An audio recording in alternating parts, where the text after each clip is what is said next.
มีเลยป่ะมีแต่อันมันนั่นขายอ่ะซิมเลย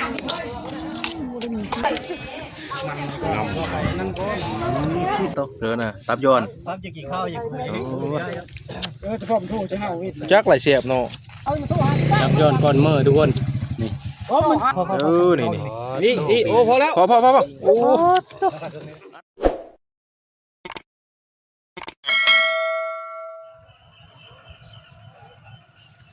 กับตะไคร้สบายดีแล้วก็สวัสดีพี่น้องปองไปเมื่อสักคนพอกันคือเก่าคือเดิมพี่น้องกับบักคำสูนนะมันนี่ก็ยังอยู่บ้านคือเก่าพี่น้องสูงนี้สูงงานสูงนี้นะสูงงานดองสั่นไปมาสวยงานเขางานดองเดินซี่นี่ก็ถือว่างานดองมดเดินนะมาห้อยเขามาตำลังว่าทั้งเร็วนะใช่เลยก็แล้วคุณนะไอแม่ตัวสายเพชรฆาตสายเพชรฆาตไปครับเจ้าพิลาเลิกติงมือผมโลดติงยานมากินเบิ้ลเลยกินไม่ได้เนาะไม่ได้เคยกินจากล่างเบลแดงไง50มีมา50นะรถเอามารถ100ล่างกินมีมดแล้วระวังมีเลยป่ะมีแต่อันมันนั่นขายอ่ะฝรั่งรุ่นมีเลยนะเจอเนื้อเนี่ยใช่ไหมเจอเลือดมันซิมเลยทำดูเอาเลยเอาเลยนั่นเอาไปดีเรื่องนั่งสบายเพื่อไปหล่อ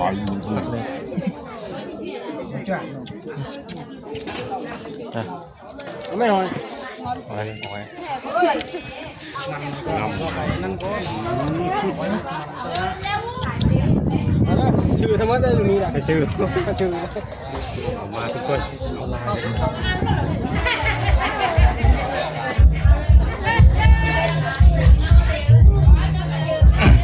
ขออนุญาตเด้อเลือดมีช็อตทุกคนนี่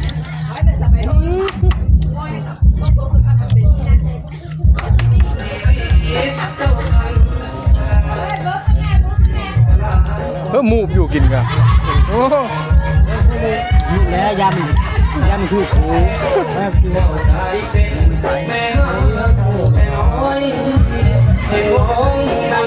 เอ็ด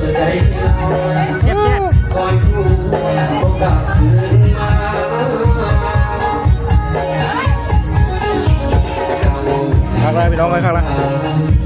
เนี่ยโน่ข้างกันเลยมา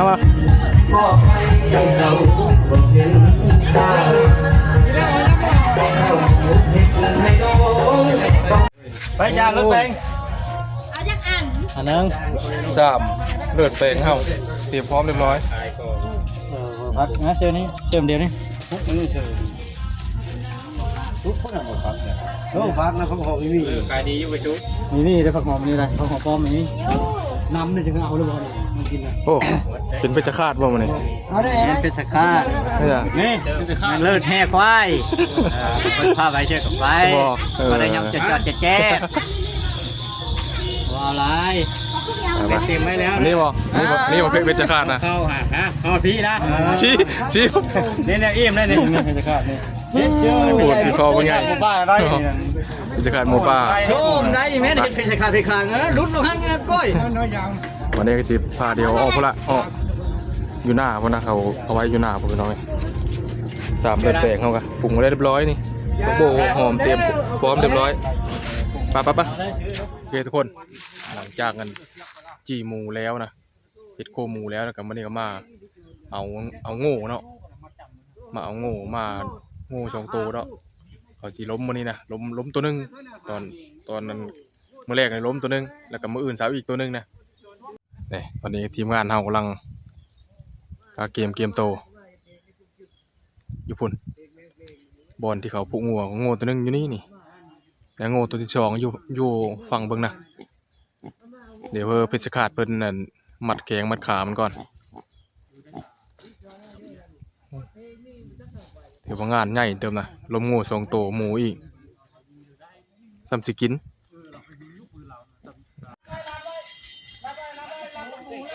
งูน่ะรุดแล้วพุ่งโอ้งูรุดแล้วพี่น้องตัวนึงหางตั้งกระเด้ไปแล้วเฮ็ดกินข้าวตัวนั้นกับพุ่งอย่าไปนะโอ้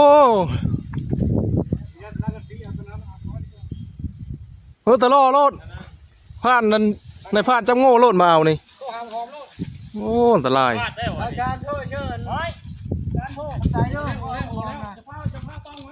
แม่นเอาตะล่อมาเรียบร้อยมันเห็ดเชี่ยนไปเลยโอ้แล้วโง่ไปละโทษน้ำหอมนะ ไปแล้วพุ่งเดี๋ยวไงหอดพุ่นละว้าสื่อจนขาดมันระแวงแล้วไปแล้วพุ่งโหอันแน่นเลยบ่หันอันมีบ่น้อยจะได้อยู่เนาะตอนนี้กำลังพิจารณาจะเอาเนื้อเลือดของมันรุดเลยไปพุ่นละงูนะดีแต่เขาเฮ็ดนั่นโหออมเดือดนี่นะระวังมันเล็งกว่าพี่เด้อโอ้มันมามันมีญาตินี่มันมาเล็งมานี่ไงมันมาแล้วมันชนเลยไปน้องเลยเรื่องเขาคือเนี่ยมันเล็งชนเลยฮะโง่เถิกซ้ำมันญาติแล้วเดี๋ยวพิจารณามาก่อนเขาเช็ดนะเลยมาห้อยน่ะไหลกินนี่น่ะโอ้ย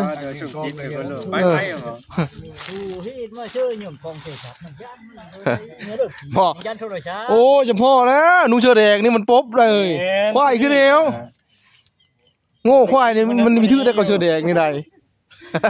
เชื่อวันนี้ของผู้เมื่อช่วงพยารัฐผมเคยเห็นนี่เลย โอ้ยเพชรจะขาดนุ่งเชือกแดงเข้าไปโลดป๊บดอ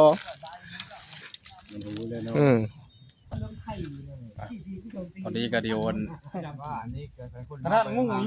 ในผ่านจับงูมากกว่าไปหน่อยโตหาในผ่านเป็นกินีบางคนสวนโตหาแล้วเนาะสน้อยมากในผ่านตลอดเพิ่นเคยจับงูเพิ่นบางคำชูนตอนนั้นละมาเจ้าของเพิ่นมาเพิ่นเอาไม่ได้นะ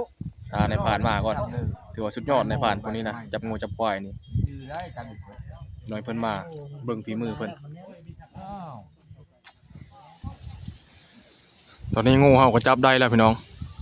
บ่ถึงมือได้ผ่านนั่นบ่ถึงมือได้ผ่านจับงูซ้ำเจ้าของเพิ่นมาแล้วก็เพิ่นผงปลาวานนะผงปลาวานครอบมันเจ้าแม่นางโทรนี่แล้วก็ยังจับได้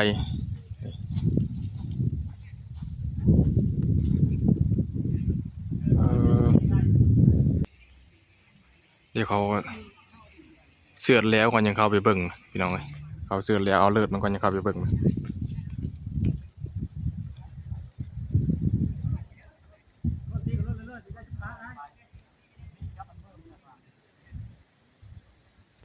จะลากกุ้งไม้ได้ตั้มไม้กับตั้มโง่มันต่างกัน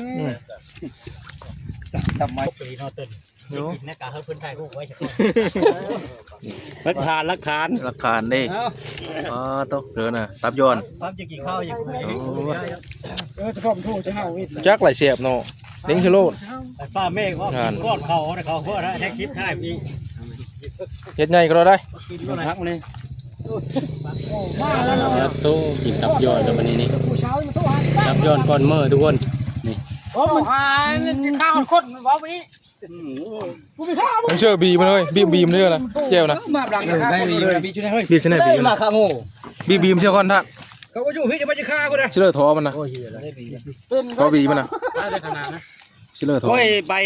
เชื่อว่าเราจะห้ามวางล่างหาท้อมันดูหัน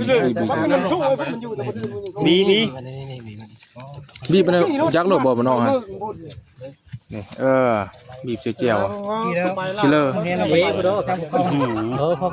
นี่โอ้พอแล้วพอโอ้อัดท้อไว้ต้องโอ้ยกะเกือบมีแล้วนี่แหละนะกูตับย้อนทุกคนตับสดทุกคนทางงานเนี้ยตลอดเป็นเจ้าของ จับย้อน กูนี่ละจับจับมันได้เลยมาก งอม ไป โกบโลดรสชาติในตีเอ้ย หวานขนาดบ่ ลายได้ ขนาดนะ เนี่ยมันเข็มนะ ชิมมันก่อน พูดแค่นั้นแหละครับ เนี่ยพูดละคำมันก็พอแล้วนี่ อยู่เข้ามาแล้วไม่ชู เจียวบีคมๆเพื่อสุขภาพและทรงผมมา เขาง่ายเลย พูดพูด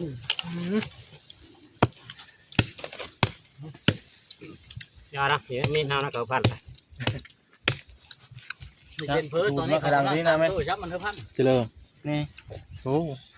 เฮ็ดจำไม่ได้แล้วทำไม ซ้อนนี่ปะ ลงน้ำนุ่งด้วย ขมพักเลย สลาวเลยมีไฟปุ๊บแค่ละคนแพ้ของแพ้ เนมนั่นก็ไปท่านโลดเอ้าท่านเป็นผู้ทายเนาะ ก็ดูมันกินกีฬาใช่เอา ยุ่งมือยุ่งมัน มาใส่พวกว่ากิน เมื่อล่ะบอกผู้ช่วยเนี่ย มึงเลยยังอีกมาหนึ่ง เด้ งูแต่เด็กจาก ผู้ช่วยกินนั่นก็ไปท่านเดี๋ยวมีชิมมดละ น่ายังอีชูนะไหม ยังอยู่บ่โอ้เนี่ย อยู่ทัดเลยชา คือตีละ นี่ ไอ้ป้า แล้วเลยเลย มาขลับมัน ตีไหม มาพี่น้อง เยอะเกินอ่ะ พี่ยอดหนังมันได้หนังมันบอก หวาน หวานบอก หวานคักเลย นั่นเลยรสชาติหวาน รสชาติคล้ายๆคือตับเดี๋ยวมันสิอ่อนกว่า โอ้นุ่มๆเลย นุ่มๆเลย เรื่องนี้นะ มาจะช่วยเล่นมันจะทอดได้สิว่าเล่นมาได้ว่าเขาอยู่ว่าตายอยู่ไม่นอนจริงก็ พี่น้องนี่ ไม่ครับยิ่งเนี่ยตึง ของต้องอยู่ ไก่ยอยมา ขออนุญาตเด้อขออนุญาตบ้านครับ ทำเต็มบุ้งแม่ ปืนนู่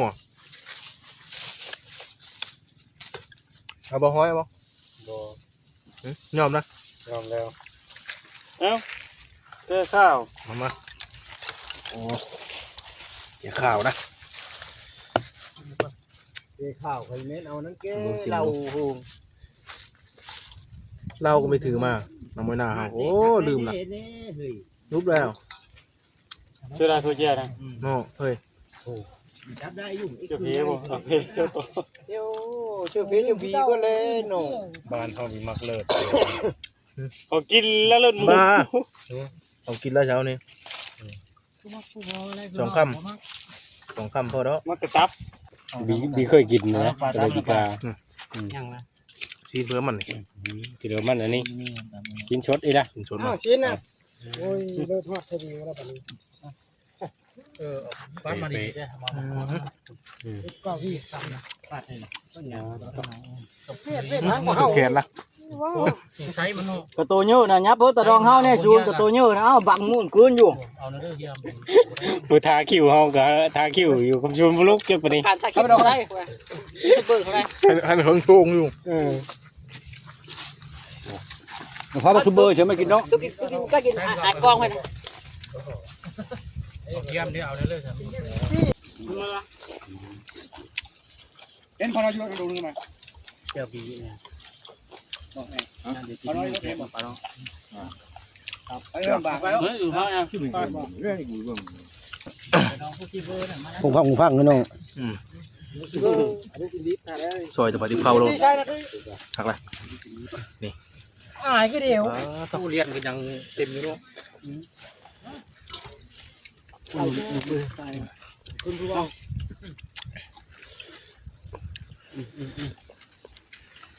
อันห้าเจริญธาตุ อยู่หรือบ่อยู่หรือบ่ ใช่ไม่ได้เอา อยู่ละ เอาทีมตีนะอันนี้คุณลูกเอาไปมัดนะ มาเลย เราไม่เต็มมึงอ่ะ เยี่ยมแล้วคือดอกไม้ เข้าจนเบิดโอ้โอเคทุกคน ตอนนี้ทางพูนก็ยังพอดียังซอยจุอยู่นะซอยจุตับหวานซอยจุกันแท่หน้ามันแล้วก็ซีนสันมันนะเดี๋ยวเห็ดโคมันเคยไม่กินยูนกินยูกิตาไฟเลยกินยูบอนโคเลยมันยังแซ่บนะเมื่อฮอดพุ่นเฮากะมีแต่ซอยซีนให้แม่โคเป็นโคแล้วก็ให้อยู่เฮ็ดกินนะนี่ซีนเฮากะเอาขึ้นรถเรียบร้อย พุ่นละเมื่อเฮ็ดอยู่โฮกินอยู่เฮินพุ่นละ ดื่มคำเลย ไป เพกินได้ ขึ้นรถ คือรถเลย เต็มรถในยางไหน เหมือนเหรอ ไปวันนี้หลังจาก โอเคพี่น้อง